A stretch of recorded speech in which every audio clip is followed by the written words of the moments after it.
안녕하십니까, 문틀란TV입니다. 지금 그 김포를 서울로 편입하는 문제, 지금 시간이 가면 갈수록 국민의힘으로서는 흥행 대박 조짐이 나타나고 있습니다. 지금 보니까 김포뿐이 아니고 우리 지역도 해달라고 하는 지역들이 계속해서 늘어나고 있어요. 예를 들어서 뭐 우리 지역이 김포보다 더 서울하고 가깝다, 뭐 이런 얘기들을 하면서 적극적으로 찬성하고 기대하는 이런 그 여론들이 확인이 되고 있습니다. 처음에 이 국민의힘에서 김기현 대표 등이 김포를 서울로 편입하는 문제를 적극적으로 추진하겠다라고 하면서 다른 지역에서도 그런 거 희망이 오면은, 요청이 오면은 적극 검토하겠다, 같이 추진하겠다, 요 정도 얘기를 했는데, 이제 국민의힘도 더욱더 적극적으로 지금 그 자신들의 추진을 갖다가 차기 총선에서 당의 어떤 중요한 뭐 공약으로 이렇게 내세울 움직임까지 보이고 있습니다. 자, 보면은 뭐 김포 시민들은 당연히 지금 찬성하는 여론이 높은 것으로 나타나고 있습니다. 자, 문화적인 측면, 뭐 교육적인 측면 혜택이 넓어질 거라고 본다. 아무래도 서울에 편입이 되면. 그다음에 집값 상승, 여기에 대한 기대감도 감추지 못하고 있고, 김포에 사는 누구보다도 서울에 사는 누구, 이게 훨씬 좋지 않느냐, 어감도 좋지 않느냐, 이런 얘기가 제가하면서 상당한 그 기대감을 표현한 이런 거 인터뷰 내용도 봤습니다.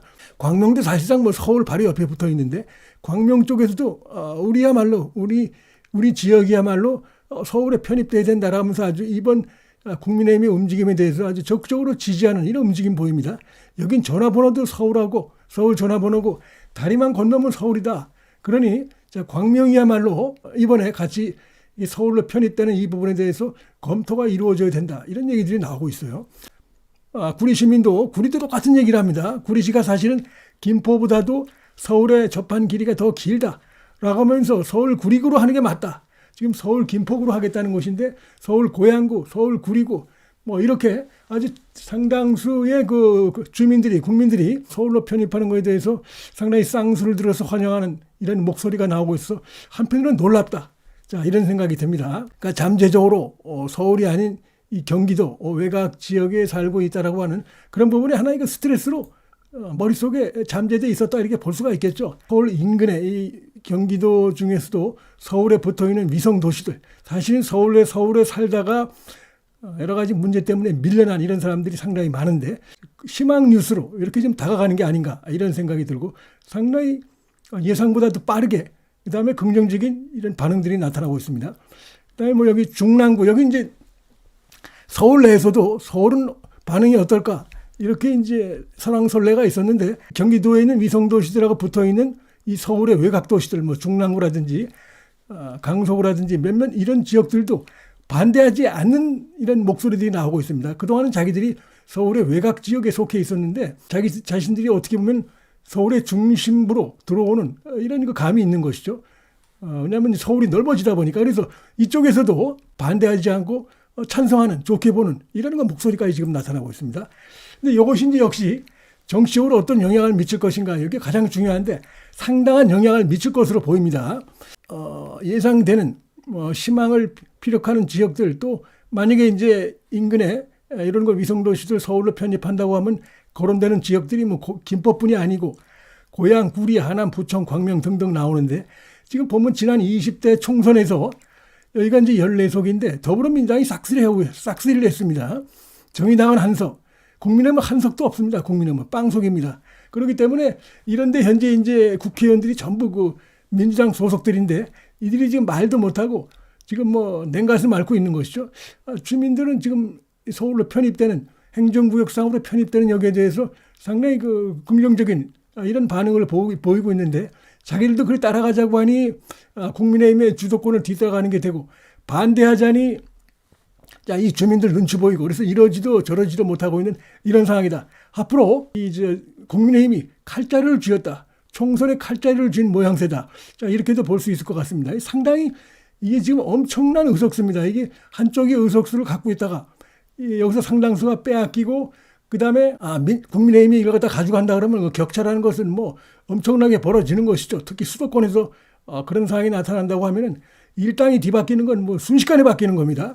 여기도 보면 이제 또 조금 전에 말씀드린 서울의 외곽 지역들, 뭐 은평, 바로 옆에 이제 고양이 있고 그렇죠. 중랑, 강동, 자, 이런 지역들도 반대하지 않는다는 겁니다.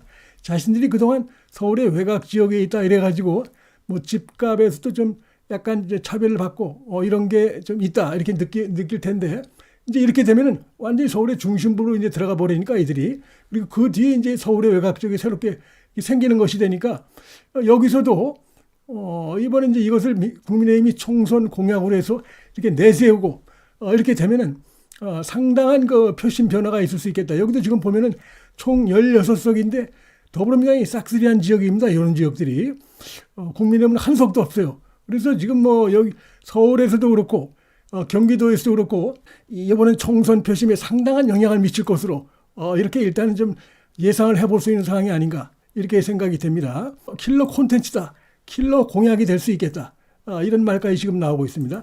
지금 보면 이제 김포 말고도 고양시장 이동환 고양시장을 아주 적극적으로 찬성 입장을 표시했어요. 서울이 제대로 수도 역할을 하려면 영향력을 확장해야 된다 라면서 메가시티에 찬성한다라고 사실상 찬성하는 입장을 밝혔고 그다음에 신중하게 득실을 따져봐야 된다라고 백경현 구리시장도 뭐 반대는 하지 않았어요. 신중하게 득실을 따져봐야 된다.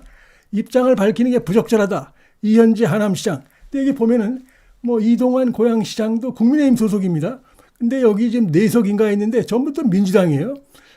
지역구는 이제 2020년 총선 때 전부 민주당이 가져갔는데 최근에 있었던 지방선거에서는 국민의힘이 이동환 고양시장이 나온 것이죠. 여기도 백경현 구리시장도 국민의힘입니다. 하남시장도 국민의힘입니다. 근데 이런 지역의 국회의원들은 지금 보면은 민주당 소속이 대부분입니다. 그러니까 이제 약간 눈치를 좀 보는 것이지만 어쨌든 이들의 말 속에서 보면은 뭐 반대한다 이런 건 없고 역시 이제 상황에 따라서 역시 같은 국민의힘이기 때문에 국민의힘 지도부하고 같이 호흡을 맞출 가능성이 상당히 높은 뭐 이런 정치적 상황이 아닌가 생각이 됩니다. 바로 이제 이 지역의 유권자들 숫자로 따졌을 때 어마어마한 숫자라는 것입니다. 고양이 지금 이제 107만 명, 구리가 18만 명, 하남이 32만 명, 김포는 48만 명, 광명이 28만 명인데 합하면 230만 명이 됩니다. 어마어마한 숫자입니다. 이게 어마어마한 숫자. 그래서 이런 숫자들, 이런 유권자에게 지금 상당히 영향을 미칠 수 있는 이런 킬러 콘텐츠다 이렇게 볼 수가 있습니다. 그리고 다른 것도 아니고 바로 부동산 뭐 이런 집값 또 사회 기반 시설 그다음에 교통 이런 것들하고 연결될 수 있는 그런 기대감을 주는 이런 지금 이제 추진이고 공약이기 때문에 이번 선거에서 상당히 영향을 미칠 것으로 보입니다. 여기에 지금 이제 5개월 정도 남았는데 얼마 안 남았습니다. 5개월 남았는데 상당히 중요한 그 이슈를 갖다가 지금 선점하고 있다. 국민의힘이 치고 나가고 있다. 이슈에서 지금 칼자루를 쥐고 있다. 그리고 이제 민주당은 이거 따라올 건지 말 건지 아직 결론도 못 내고 온 이런 상황이다. 근데 이건 뭐 이미 민심은 이제 방금 제가 쭉 인터뷰한 언론사들이 인터뷰한 걸 보셨지만 민심은 이게 바로 민심입니다. 나와 있습니다. 이걸 뭐 반대할 이유가 없는 것이죠. 뭐 이 주변 도시들이 김포 말고 다른 지역도 반대할 이유가 없는 것입니다. 사실은. 그렇기 때문에 민심이 어떻게 영향을 미칠 것인가는 이미 나와 있다 이렇게 볼 수가 있습니다. 이게 보니까 이제 뭐 돈이 당장 많이 드는 게 아니고 행정구역을 바꾸는 거니까 그렇지 않습니까? 행정구역을 이제 이 서울을 편입하는 거기 때문에 뭐 돈이 많이 드는 것도 아니고 그다음에 이제 이걸 의원 입법으로 하게 되면 절차가 비교적 좀 더 단순해집니다. 그래서 이번 총선과 직결되는 것이죠. 유권자들에게 선택해달라. 서울로 편입되고 싶으냐 그렇지 않느냐에 대해서 이제 묻는 것입니다. 그런 희망을 갖고 거기에 찬성하는 유권자들은 당연히 총선에서 국민의힘을 지지할 것이고 지지해줘야 국민의힘이 예를 들어서 일당이 돼야 과반이 돼야 이게 추진이 되는 거거든요.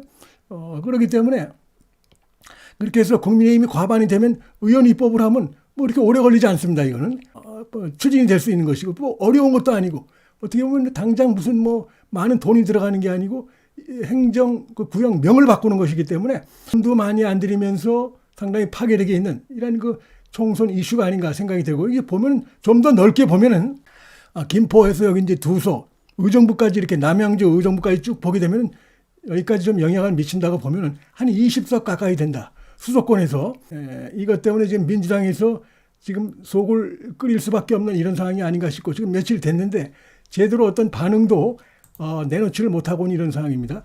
이렇게 해서 서울과 수도권으로 워낙 이제 국민의힘이 지금 국회의원이 이쪽이 별로 없죠.